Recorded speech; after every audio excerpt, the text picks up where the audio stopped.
જે નકલી પત્રકારની ધરપકડ કરવામાં આવી છે શું છે? ગઈકાલ તારીખ 4 થી 5 તારીખ દરમિયાન વિપુલભાઈ ચૌહાણ જે છે ફરિયાદી છે, એમને આજીડેમ પોલીસ સ્ટેશનમાં ફરિયાદ આપેલી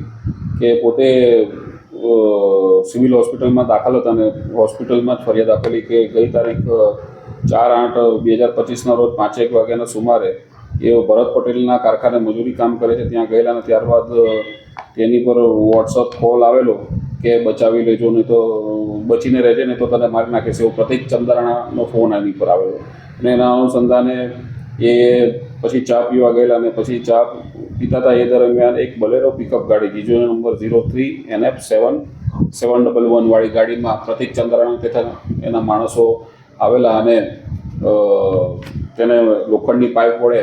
માથામાં માર મારવા લાગેલા અને ઈજાઓ ગંભીર કરેલી અને એના અનુસંધાને ટાંકા આવેલા અને ટાંકા દરમિયાન એ પ્રતિક ચંદ્રાણા આરોપીએ પોતાની રીતે સારવાર કરેલી અને ત્યારબાદ તેને એક મહિલા ઈસમ પાસે લઈ ગયા અને જ્યાં એના નગ્ન કપડાં કરી બંનેઓના અને વિડીયો ક્લિપ ઉતારેલી અને બ્લેકમેલ કરીને પોતાનો મોબાઈલમાં વિડીયો સેવ કરેલો અને કીધેલું કે જો